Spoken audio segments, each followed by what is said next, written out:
Washington ও তেহরানের মধ্যে পরমাণু কর্মসূচি নিয়ে টান টান উত্তেজনা বিরাজ করছে।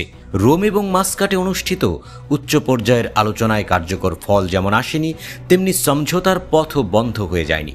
উভয় পক্ষই আলোচনার মাধ্যমে একটি সমাধানে আসার ব্যাপারে আগ্রহ দেখাচ্ছে।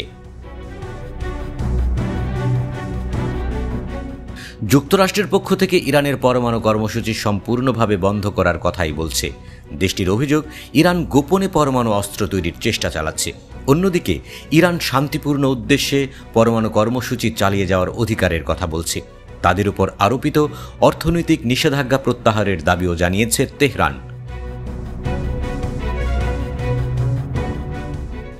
বিশ্লেষকদের মতে ইরান এবং যুক্তরাষ্ট্রের মধ্যে সরাসরি সংঘাতের ঝুঁকি এখনও কম থাকলেও পরোক্ষভাবে উত্তেজনা বাড়ছে। পরমাণু আলোচনা ব্যর্থ হলে মধ্যপ্রাচ্যে একটি নতুন সংঘাতের সূত্রপাত হতে পারে, যা আঞ্চলিক স্থিতিশীলতার জন্য বড় হুমকি হয়ে দাঁড়াবে। শনিবার রোমে অনুষ্ঠিত দ্বিতীয় দফা বৈঠকে দুই দেশ ক্রমবর্ধমান উত্তেজনা প্রশমন এবং ইরানের পরমাণু কর্মসূচি নিয়ে একটি সমাধানে পৌঁছানোর চেষ্টা করেছে। মার্কিন প্রেসিডেন্ট ডোনাল্ড ট্রাম্পের বিশেষ দূত স্টিভ উইটকফ এবং ইরানের পররাষ্ট্রমন্ত্রী আব্বাস আরাকচি রোমের ওমানি দূতাবাসে এই গুরুত্বপূর্ণ বৈঠকে অংশ নেন। ওমানের পররাষ্ট্র মন্ত্রণালয় এক বিবৃতিতে জানায়, উইটকফ ও আরাকচি আলোচনার পরবর্তী ধাপে প্রবেশ করতে সম্মত হয়েছেন। এর লক্ষ্য হল একটি ন্যায্য, টেকসই ও বাধ্যতামূলক চুক্তি স্বাক্ষর করা। বিবৃতিতে আরও বলা হয়, এই চুক্তির মাধ্যমে ইরানকে পরমাণু অস্ত্র মুক্ত রাখা এবং দেশটির উপর আরোপিত নিষেধাজ্ঞা প্রত্যাহার করা হবে। পাশাপাশি ইরান শান্তিপূর্ণ পরমাণু শক্তি বিকাশের সুযোগ অব্যাহত রাখতে পারবে।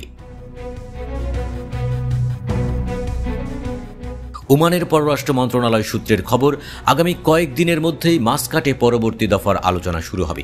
তবে এই আলোচনা নিয়ে যুক্তরাষ্ট্র বা ইরানের পক্ষ থেকে তাৎক্ষণিক কোনো বিবৃতি পাওয়া যায়নি। ওমানের মধ্যস্থতায় এই আলোচনা অনুষ্ঠিত হচ্ছে। এর আগে গত সপ্তাহে মাস্কাটে দুই পক্ষের মধ্যে প্রথম দফার আলোচনা হয়, যা ইতিবাচক ছিল বলেই দাবি উভয় পক্ষের। মার্কিন প্রেসিডেন্ট ডোনাল্ড ট্রাম্পও আপাতত সুর নরম করেছেন। তিনি বলেছেন, খুব সাধারণভাবে বলতে গেলে আমি ইরানকে পরমাণু অস্ত্র তৈরি থেকে থামাতে চাই। আমি চাই ইরান মহান, সমৃদ্ধ ও চমৎকার একটি দেশ হোক।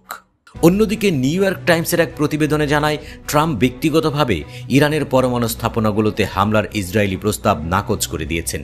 একটি নতুন চুক্তির মাধ্যমে তিনি বিষয়টি সমাধান করতে চান।